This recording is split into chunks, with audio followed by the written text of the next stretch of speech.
السلام عليكم ورحمة الله وبركاته. نحكيو اليوم على ما قبل مباراة النادي الإفريقي وشيبة العمران. واضح أن النادي الإفريقي اليوم يحتاج إلى دماء جديدة. شنو معناها؟ معناها الملاعبية اللي خذاو فرصة واثنين وثلاثة، خاصة في وسط الميدان. اليوم التغيير يفرض نفسه على المدرب وعلى الناس الكل، فهمتني؟ معناها إعطاء فرصة لملاعبية آخرين اليوم في وسط الميدان حاجة لا مفر منها بالنسبة لفوزي بنزرتي.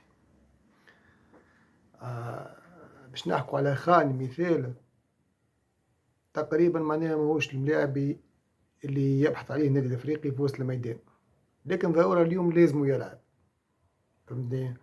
واضح انه اللاعب ما يبعدش برشا على سيماكولا وعلى بيكورو وعلى غيرهم من الملاعبية. معناها مش بالملاعبية، بنوعية الملاعبية هذوما النادي الافريقي نجم يمشي بعيد، في حتى في بطولة تونس. معناها ما نحكوش على مسابقات أخرى، نحكو اليوم على بطولة تونس اللي مشارك فيها النادي الافريقي السنة، واللي هدفنا هدف هي بطولة تونس والكاس، وفهمتني.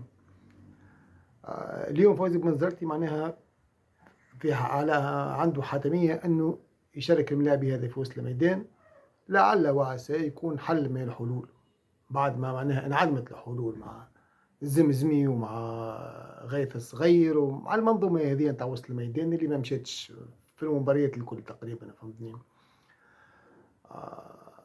الجهة اليمنى للدفاع كيف كيف تستحق تدخل.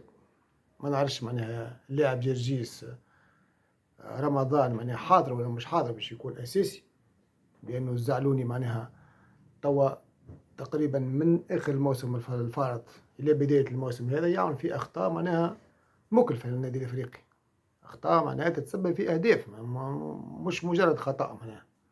وتنجموا ترجعوا المباريات خاصه المهمه لكل النادي الافريقي، فما الجهه اليمنى تتحمل مسؤوليه كبيره في الاهداف اللي يقبل فيها النادي الافريقي.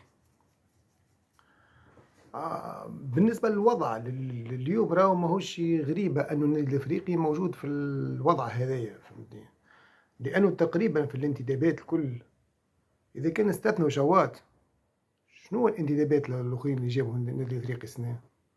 انتدابات متوسطة، اللي تجيب ملاعبي معناها كيما شرف الدين عون من باجة، صحيح ما لعبش اليوم، مازال ما لعبش وما شفناهش كيما يلزم، اما شكون كان يعرفوا مثلا شرف الدين عون قبل ما يجي النادي الافريقي؟ حتى حد، فهمتني. ولهذا ملاعب ينجم ينجح نجم ما ينجحش، فهمتني. علاش اليوم شوات الوحيد الموجود واللي يلعب واللي يقدم فيه اضافه ويسجل في الاهداف؟ لانه انتداب كونفيرمي، والفريق اللي يحب يمشي لبعيد ويراهن على الالقاب لازم انتدابات من طين تشوات، انتداب اللي يعطيك اضافه، انتداب نتاع لاعب كونفيرمي. وهذا اللي ما صارش في النادي الافريقي السنه. لاعبيه معناها مهاجم من سيدي بوزيد، ملاعب ما نعرفش مني، معناها هذوما الملاعبيه ينتدبهم فريق يراهن على وسط الترتيب، مش فريق يطمح باش يلعب الادوار الاولى.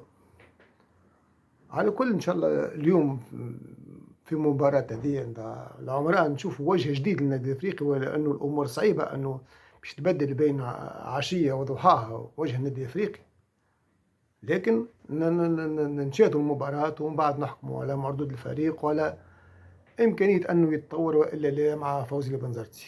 والسلام عليكم ورحمة الله وبركاته.